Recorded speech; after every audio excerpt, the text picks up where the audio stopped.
Morning friend, कैसे आप सब। उम्मीद आप सब अच्छे और स्वस्थ होंगे। तो चलिए शुरू करते हैं आज का अगला टॉपिक। आज का अगला टॉपिक जो लिया गया है वह एंशियंट हिस्ट्री का महत्वपूर्ण टॉपिक है, जो कि है मौर्य वंश। मौर्य वंश जिसकी समय सीमा 322 ईसा पूर्व से 185 ईसा पूर्व तक की थी। तो चलिए शुरू करते हैं। इससे पहले जो भी भाई बहन इस चैनल पर नए हो, चैनल को सब्सक्राइब कर देंगे और बेल आइकन को प्रेस कर देंगे, ताकि हमारी आने वाली अगली वीडियो आप तक तुरंत पहुँच सके। तो चलिए बिना देर के हुए स्टार्ट करते हैं प्रश्न 1 से। तो पहला प्रश्न दिया गया है कि चाणक्य का अन्य नाम क्या था। ऑप्शन ए भट्ट स्वामी था, ऑप्शन बी विष्णुगुप्त था, ऑप्शन सी राजशेखर था, या फिर ऑप्शन डी विशाखदत्त था। तो इसका राइट आंसर हो जाएगा ऑप्शन बी, चाणक्य को विष्णुगुप्त के नाम से भी जाना जाता था। चलिए अगले प्रश्न की तरफ चलते हैं। अगला प्रश्न आपका दिया गया है कि निम्नलिखित में से किसकी तुलना मैकियावेली के प्रिंस से की जाती है। ऑप्शन ए कालिदास की मालविकाग्निमित्र से, ऑप्शन बी कौटिल्य का अर्थशास्त्र से, ऑप्शन सी वात्स्यायन के कामसूत्र से, या फिर तिरुवल्लुर के तिरुक्कुलर से। तो इसका राइट आंसर हो जाएगा ऑप्शन बी, कौटिल्य के अर्थशास्त्र की तुलना मैकियावेली के प्रिंस से की जाती है। तो ऑप्शन बी इसका राइट आंसर हो जाएगा। चलिए अगले प्रश्न की तरफ चलते हैं। अगला प्रश्न दिया गया है कि वह कौन सा शासक था जिसने राज सिंहासन पर बैठने के लिए अपने बड़े भाई सुसीम की हत्या कर दी थी। Option A Ashoka, option B Ajatashatru, option C Kanishka, या फिर ऑप्शन डी शिवमोग। तो इसका राइट आंसर हो जाएगा ऑप्शन ए, अशोक ने ही राज सिंहासन पर बैठने के लिए अपने बड़े भाई सुसीम की हत्या कर दी थी। चलिए अगले प्रश्न की तरफ चलते हैं। अगला प्रश्न आपका दिया गया है कि निम्नलिखित में से सम्राट अशोक की वह पत्नी कौन सी थी जिसने उसको अधिक प्रभावित किया था। Option A Chandalika, option B Charulata, option C Gautami, या फिर ऑप्शन डी कारुवाकी। तो इसका राइट आंसर हो जाएगा ऑप्शन डी, कारुवाकी सम्राट अशोक की वह पत्नी थी जिसने उसको सर्वाधिक प्रभावित किया था। तो ऑप्शन डी इसका राइट आंसर हो जाएगा। चलिए अगले प्रश्न की तरफ चलते हैं। अगला प्रश्न आपका दिया गया है कि अशोक ने अपने सभी अभिलेखों में एक रूपता से किस प्राकृत का प्रयोग किया था, अर्थात अपने शिलालेखों में अशोक ने किस भाषा का प्रयोग किया था। ऑप्शन ए अर्धमागधी का, ऑप्शन बी सौरसेनी का, ऑप्शन सी मागधी का, या फिर ऑप्शन डी अंगिका का। तो इसका राइट आंसर हो जाएगा ऑप्शन ए, अर्धमागधी प्राकृत का प्रयोग किया था, अर्धमागधी। चलिए अगले प्रश्न की तरफ चलते हैं। अगला प्रश्न आपका दिया गया है कि बिंदुसार ने विद्रोहियों को कुचलने के लिए अशोक को कहाँ भेजा था। ऑप्शन ए स्वर्णगिरी भेजा था, ऑप्शन बी तक्षशिला भेजा था, ऑप्शन सी उज्जैन भेजा था, या फिर ऑप्शन डी वैशाली भेजा था। तो बिंदुसार ने विद्रोहियों को कुचलने के लिए अशोक को तक्षशिला भेजा था। तो इसका ऑप्शन बी राइट आंसर हो जाएगा। चलिए अगले प्रश्न की तरफ चलते हैं। अगला प्रश्न आपका दिया गया है कि निम्नलिखित में से वह व्यक्ति कौन है जिसका नाम देवान प्रियदर्शी भी था, अर्थात देवान प्रियदर्शी के नाम से कौन जाना जाता था। ऑप्शन ए अशोक जाना जाता था, ऑप्शन बी चंद्रगुप्त मौर्य जाना जाता था, या ऑप्शन सी गौतम बुद्ध जाने जाते थे, या फिर ऑप्शन डी महावीर जाने जाते थे। तो जो दीवान प्रियदर्शी थे वह अशोक को कहा जाता था। ऑप्शन ए इसका राइट आंसर हो जाएगा। अगर ये सीरीज आपको पसंद आ रही हो तो लाइक और कमेंट तथा शेयर जरूर कर दीजिएगा। चलिए अगले प्रश्न की तरफ चलते हैं। अगला प्रश्न आपका दिया गया है कि निम्नलिखित में से प्राचीनतम राजवंश कौन सा है। Option A Maurya, option B Gupta, option C Kushan, या फिर ऑप्शन डी कर्ण। तो जो दिए गए हैं इनमें सबसे प्राचीनतम राजवंश मौर्य वंश है। तो ऑप्शन ए इसका राइट आंसर हो जाएगा। चलिए अगले प्रश्न की तरफ चलते हैं। अगला प्रश्न आपका दिया गया है कि कौटिल्य या चाणक्य किसका प्रधानमंत्री था। जो कौटिल्य थे वो किसके प्रधानमंत्री थे। ऑप्शन ए चंद्रगुप्त द्वितीय के, ऑप्शन बी चंद्रगुप्त मौर्य के, ऑप्शन सी अशोक के, या फिर ऑप्शन डी अजातशत्रु के। जो कौटिल्य या चाणक्य थे वह चंद्रगुप्त मौर्य के प्रधानमंत्री थे। तो ऑप्शन बी इसका राइट आंसर हो जाएगा। चलिए अगले प्रश्न की तरफ चलते हैं। अगला प्रश्न आपका दिया गया है कि कलिंग विजय के उपरांत अशोक महान ने निम्नलिखित में से किस धर्म को अंगीकार कर लिया था, अर्थात कौन सा धर्म स्वीकार कर लिया था। ऑप्शन ए जूडिज्म, ऑप्शन बी बौद्ध धर्म, ऑप्शन सी हिंदू धर्म, या फिर ऑप्शन डी जैन धर्म। तो इसका राइट आंसर हो जाएगा ऑप्शन बी, कलिंग विजय के बाद अशोक ने बौद्ध धर्म को अपना लिया था। चलिए अगले प्रश्न की तरफ चलते हैं। अगला प्रश्न आपका दिया गया है कि चंद्रगुप्त के शासन विस्तार में किसने मुख्य रूप से मदद की थी। ऑप्शन ए शुद्धोधन ने, ऑप्शन बी उमागुप्त ने, ऑप्शन सी चाणक्य ने, या फिर ऑप्शन डी शूद्रक ने। तो जो चंद्रगुप्त के शासन विस्तार था उसमें चाणक्य ने अपनी अहम भूमिका निभाई थी। तो इसका राइट आंसर ऑप्शन सी हो जाएगा, जो कि चंद्रगुप्त मौर्य के प्रधानमंत्री भी थे। चलिए अगले प्रश्न की तरफ चलते हैं। अगला प्रश्न आपका दिया गया है कि सांची किस कला व मूर्ति कला का निरूपण करती है। ऑप्शन ए जैन कला का, ऑप्शन बी बौद्ध कला का, ऑप्शन सी मुस्लिम कला का, या फिर ऑप्शन डी ईसाई कला का। तो सांची जो है वह बौद्ध कला व मूर्ति कला का निरूपण करती है। तो ऑप्शन बी इसका राइट आंसर हो जाएगा। चलिए अगले प्रश्न की तरफ चलते हैं। अगला प्रश्न आपका दिया गया है कि प्राचीन भारत का वह प्रसिद्ध शासक जिसने अपने जीवन के अंतिम दिनों में जैन धर्म को अपनाया था। Option A Chandragupta Maurya, option B Ashoka, option C Samudragupta या फिर ऑप्शन डी बिंदुसार। इसका राइट आंसर हो जाएगा ऑप्शन ए चंद्रगुप्त मौर्य ने ही अपने अंतिम दिनों में जैन धर्म को अपना लिया था। तो ऑप्शन ए इसका राइट आंसर हो जाएगा। चलिए अगले प्रश्न की तरफ चलते हैं। अगला प्रश्न आपका दिया गया है कि मौर्य साम्राज्य की स्थापना किसने की थी। ऑप्शन ए बिंदुसार ने की थी, ऑप्शन बी चंद्रगुप्त मौर्य ने की थी, ऑप्शन सी अशोक ने की थी या फिर ऑप्शन डी बिंबिसार ने की थी। तो जो मौर्य साम्राज्य है इसकी स्थापना चंद्रगुप्त मौर्य ने की थी। तो ऑप्शन बी इसका राइट आंसर हो जाएगा। चलिए अगले प्रश्न की तरफ चलते हैं। अगला प्रश्न आपका दिया गया है कि मौर्य साम्राज्य में प्रचलित मुद्रा का नाम क्या था। जो मौर्य साम्राज्य में मुद्रा प्रचलित थी उसका नाम पूछा गया है। चलिए ऑप्शन देख लेते हैं। ऑप्शन ए दिया गया है मुद्रा का नाम पड़ था, ऑप्शन बी तौल था, ऑप्शन सी काकड़ी था या फिर ऑप्शन डी दिनार था। तो इसका राइट आंसर हो जाएगा ऑप्शन ए पड़। मौर्य साम्राज्य में जो प्रचलित मुद्रा थी उसे पड़ के नाम से जाना जाता था। चलिए अगले प्रश्न की तरफ चलते हैं। अगला प्रश्न आपका दिया गया है कि निम्नलिखित में से कौन मौर्य वंश का शासक नहीं है। तो चलिए ऑप्शन देख लेते हैं। Option A Ajatashatru, option B Chandragupta Maurya, option C Ashoka या फिर ऑप्शन डी बिंदुसार। तो इसका राइट आंसर हो जाएगा ऑप्शन ए अजातशत्रु मौर्य वंश से संबंधित नहीं थे। चलिए अगले प्रश्न की तरफ चलते हैं। अगला प्रश्न आपका दिया गया है कि निम्नलिखित में से अशोक का उत्तराधिकारी कौन था। तो अशोक का जो उत्तराधिकारी था उसका नाम पूछा गया है। चलिए ऑप्शन देख लेते हैं। ऑप्शन ए दिया गया है कुणाल, ऑप्शन बी दिया गया बिंदुसार, ऑप्शन सी दिया गया राहुल या फिर ऑप्शन डी इनमें से कोई नहीं। तो इसका जो राइट आंसर हो जाएगा ऑप्शन ए अशोक का उत्तराधिकारी जो थे वो कुणाल थे।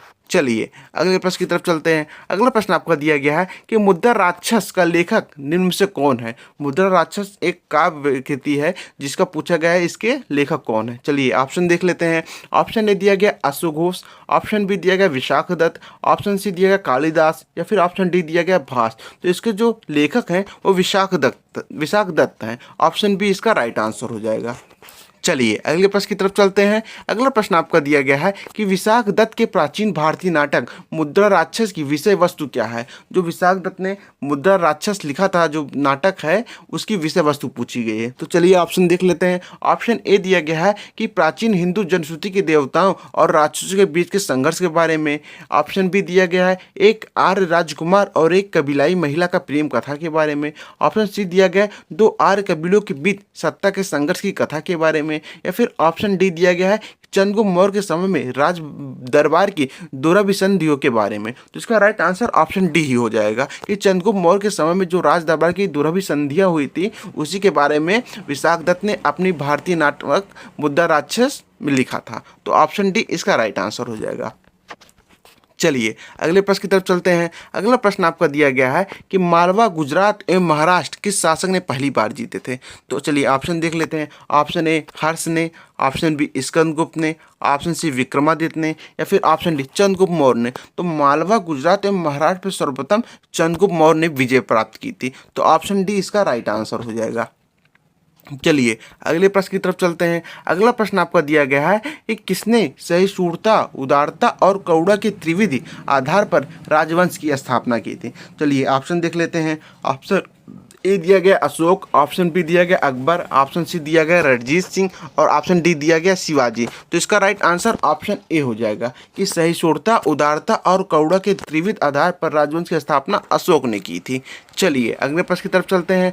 अगला प्रश्न आपका दिया गया है कि निम्नलिखित किस शहर में अशोक के शिलालेख नहीं है। तो कौन सा ऐसा शहर है जहां पर अशोक के शिलालेख नहीं प्राप्त हुए हैं। चलिए ऑप्शन देख लेते हैं। ऑप्शन ए दिया गया गिरनार में, ऑप्शन बी दिया गया कंधार में, ऑप्शन सी दिया गया पाटलिपुत्र में या फिर ऑप्शन डी दिया गया टोपरा में। तो जो अशोक के शिलालेख जहाँ से नहीं प्राप्त हुए हैं वह पाटलिपुत्र से है और सब गिरनार, कंधार और टोपरा से अशोक के शिलालेख प्राप्त किए गए हैं। तो ऑप्शन सी ही इसका राइट आंसर हो जाएगा।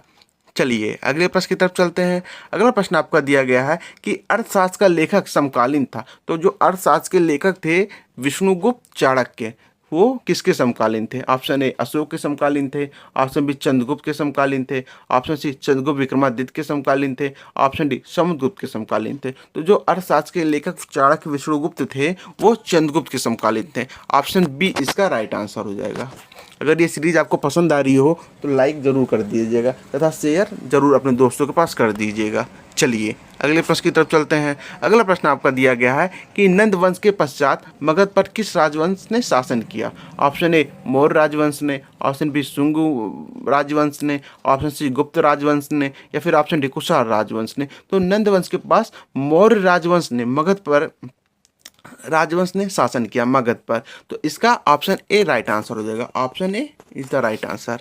चलिए अगले प्रश्न की तरफ चलते हैं। अगला प्रश्न आपका दिया गया है कि मौर्य काल में शिक्षा का सर्वाधिक प्रसिद्ध केंद्र क्या था? ऑप्शन ए वैशाली था, ऑप्शन बी नालंदा था, ऑप्शन सी तक्षशिला था, या फिर ऑप्शन डी उज्जैन था। तो मौर्य काल में शिक्षा का सर्वाधिक प्रसिद्ध केंद्र पूछा गया है, तो इसका राइट आंसर हो जाएगा ऑप्शन सी तक्षशिला। तक्षशिला विश्वविद्यालय ही मौर्य कला में शिक्षा का सर्वाधिक प्रसिद्ध केंद्र था। तो ऑप्शन सी इसका राइट आंसर हो जाएगा, और तक्षशिला वर्तमान समय में पाकिस्तान में स्थित है। चलिए अगले प्रश्न की तरफ चलते हैं। अगला प्रश्न आपका दिया गया है कि मेगास्थनीज की पुस्तक का नाम क्या है? मेगास्थनीज जिस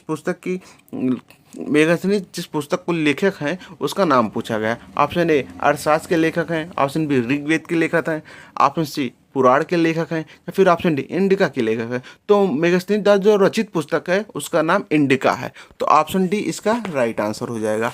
चलिए अगले प्रश्न की तरफ चलते हैं। अगला प्रश्न आपका दिया गया है कि जिसके ग्रंथ में चंद्रगुप्त मौर्य का विशिष्ट रूप से वर्णन हुआ वह है, अर्थात चंद्रगुप्त मौर्य का विशिष्ट रूप से वर्णन किसके ग्रंथ में हुआ है? ऑप्शन ए भास के ग्रंथ में, ऑप्शन बी शूद्रक के ग्रंथ में, ऑप्शन सी विशाखदत्त के ग्रंथ में, या फिर ऑप्शन डी अश्वघोष के ग्रंथ में।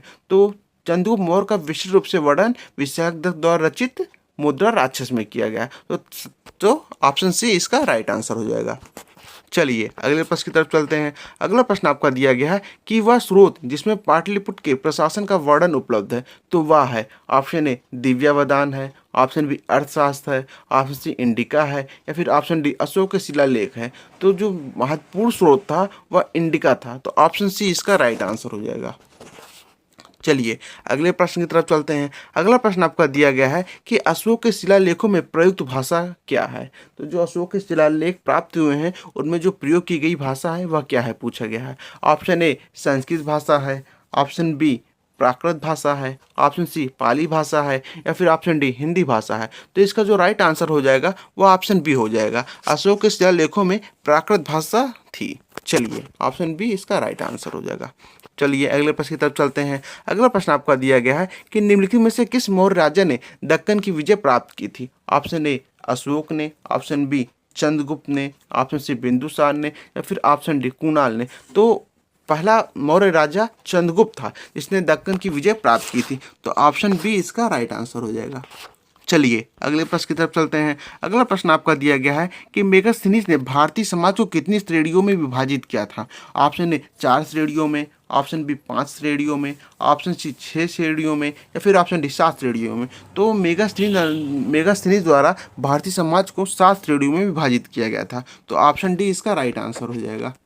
चलिए अगले प्रश्न की तरफ। अगला प्रश्न आपका दिया गया है कि कौटिल्य के अर्थशास्त्र में किस पहलू पर प्रकाश डाला गया है? ऑप्शन ए आर्थिक जीवन में, ऑप्शन बी राजनीतिक नीतियाँ, या फिर ऑप्शन सी धार्मिक जीवन में, या फिर ऑप्शन डी सामाजिक जीवन में। तो जो कौटिल्य का अर्थशास्त्र था उसमें राजनीतिक नीतियों के बारे में प्रकाश डाला गया था। तो ऑप्शन बी इसका राइट आंसर हो जाएगा।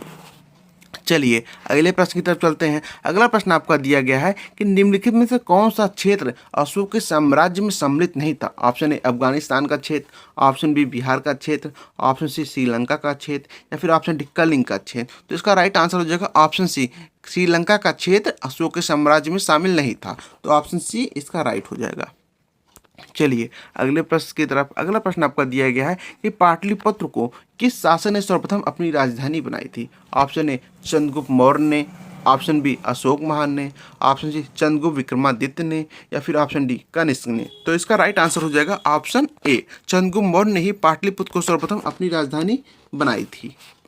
चलिए अगले प्रश्न की तरफ चलते हैं। अगला प्रश्न आपका दिया गया है कि पाटलिपुत्र में स्थित चंद्रगुप्त का महल मुख्यतः बना था। तो पाटलिपुत्र में जो चंद्रगुप्त का महल बना हुआ था वो किसका बना हुआ था? ऑप्शन ए ईंटों का बना हुआ था, ऑप्शन बी पत्थरों का बना हुआ था, ऑप्शन सी लकड़ी का बना हुआ था, या फिर ऑप्शन डी मिट्टी का बना हुआ था। तो इसका राइट आंसर हो जाएगा ऑप्शन सी चंद्रगुप्त का महल पाटलिपुत्र वाला लकड़ी का बना हुआ था। तो ऑप्शन सी इसका राइट आंसर हो जाएगा।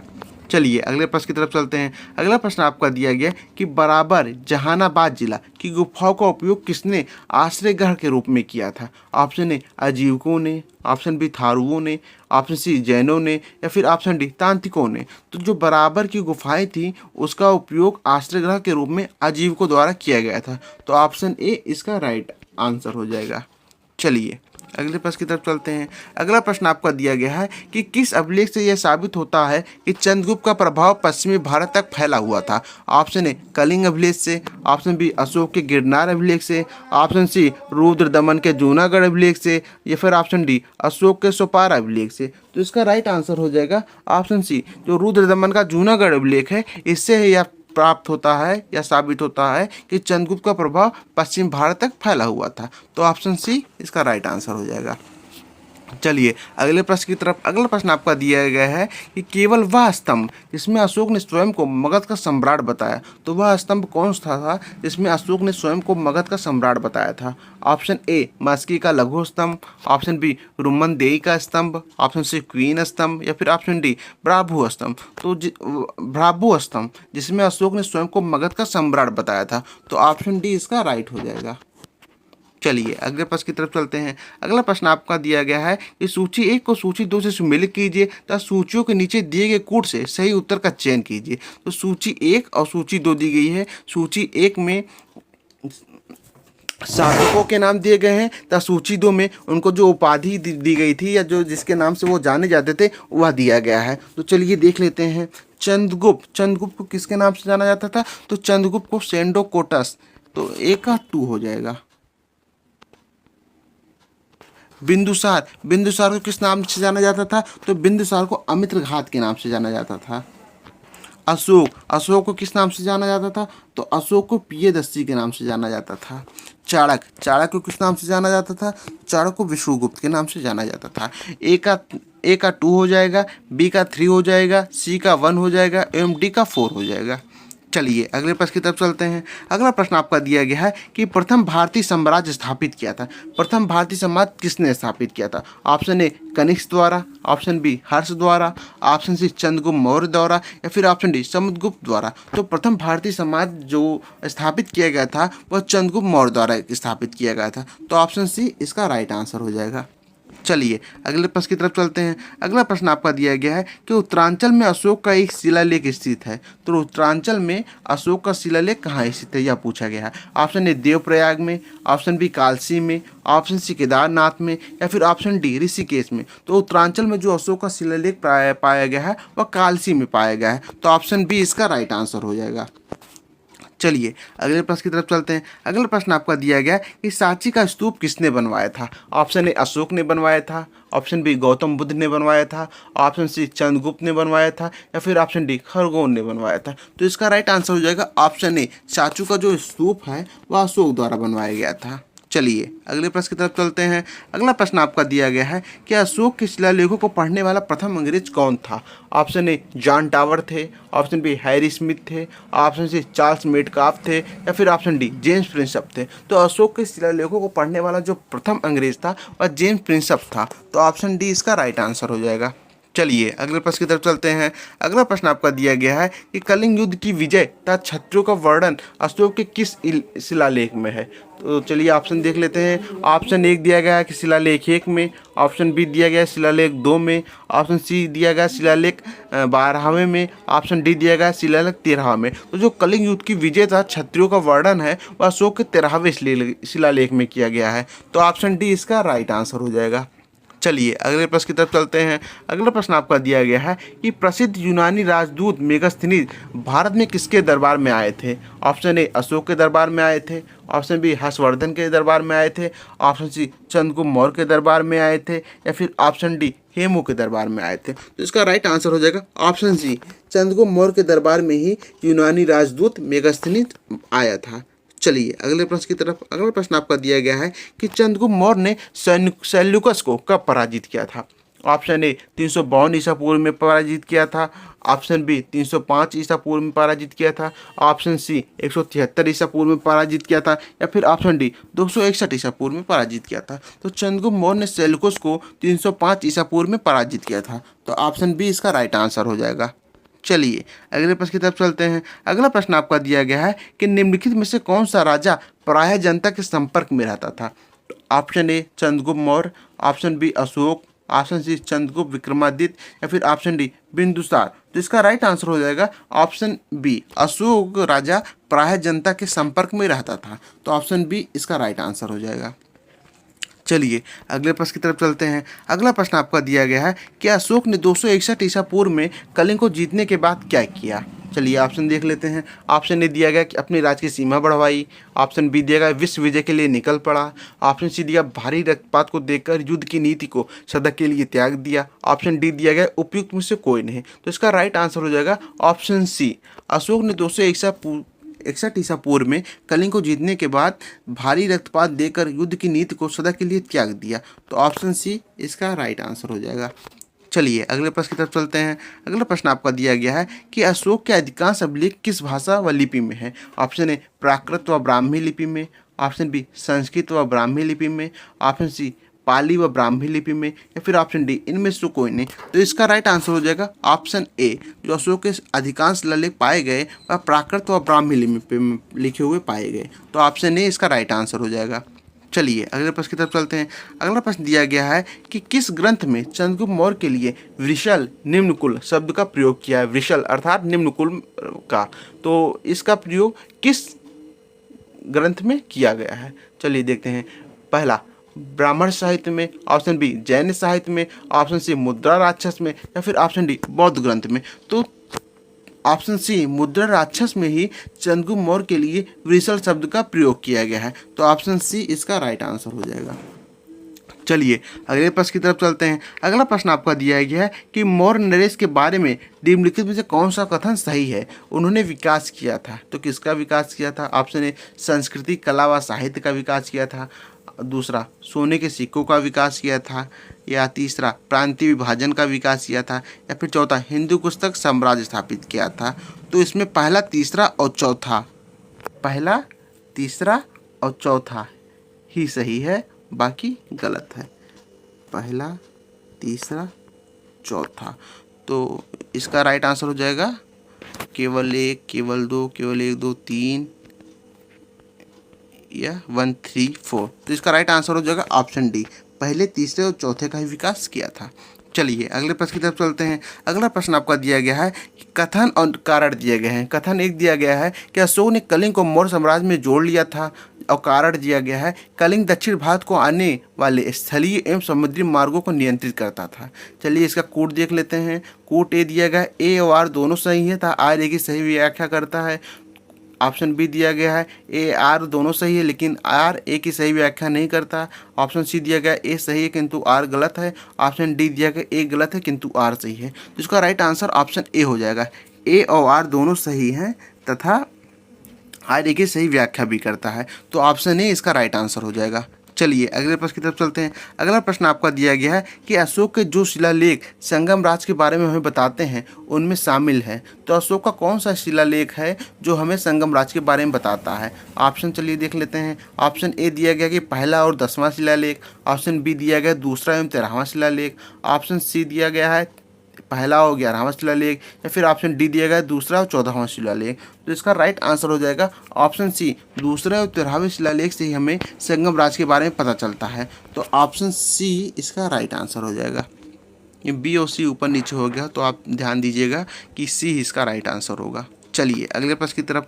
अगला प्रश्न आपका दिया गया है कथन और कारण दिया गया है और सही कूट पूछा गया है। चलिए कथन देख लेते हैं। अशोक के राज्य देशों के अनुसार धार्मिक निष्ठा की अपेक्षा जनता के मध्य सामाजिक समरसता अधिक महत्वपूर्ण थी। और जिसका कथन आर दिया गया है कि कारण होगा, कारण आर दिया गया है, उसमें धर्म संवर्धन के स्थान पर समता के विचारों का प्रसार किया गया है। तो इसका राइट आंसर क्या होगा, चलिए देख लेते हैं। ऑप्शन ए और आर दोनों सही था, आर ए की सही व्याख्या करता है। ऑप्शन बी ए और आर दोनों सही था, आर ए की सही व्याख्या नहीं करता है। ऑप्शन सी ए सही है किंतु आर गलत है, या फिर ऑप्शन डी ए गलत है किंतु आर सही है। तो अशोक के राज्य देशों के अनुसार धार्मिक निष्ठा की अपेक्षा जनता के मध्य सामाजिक समरसता अधिक महत्वपूर्ण। तो ये सही कही गई है। और दूसरा कथन दिया गया है कि उसने धर्म संवर्धन के स्थान पर समता के विचारों को प्रसार किया। तो ये भी सही है। तो ए और आर दोनों सही है, था आर्य की सही व्याख्या करता है। ऑप्शन ए इसका राइट आंसर हो जाएगा। चलिए अगले और आखिरी क्वेश्चन की तरफ चलते हैं। अगर ये सीरीज आपको पसंद आई होगी तो लाइक, शेयर और कमेंट जरूर कर दीजिएगा। चलिए आखिरी प्रश्न देखते हैं। आखिरी प्रश्न दिया गया है कि निम्नलिखित में से किस राज्य देश में अशोक के व्यक्तिगत नाम अशोक का उल्लेख मिलता है। ऑप्शन ए कालसी में, ऑप्शन बी रुमनदेही में, ऑप्शन सी विशिष्ट कलिंग राज्यादेश में, या फिर ऑप्शन डी मास्की में। तो इसका राइट आंसर हो जाएगा ऑप्शन डी, मास्की में ही, मास्की के राज्यादेश में ही अशोक के व्यक्तिगत नाम अशोक का उल्लेख मिलता है। अर्थात जो मास्की का राज्यादेश था उसमें अशोक का नाम अशोक ही मिलता है। चलिए धन्यवाद। ये सीरीज आपकी यहीं ख़त्म हो गई है। इसका अगला पार्ट अगली वीडियो में आएगा और ज़रूर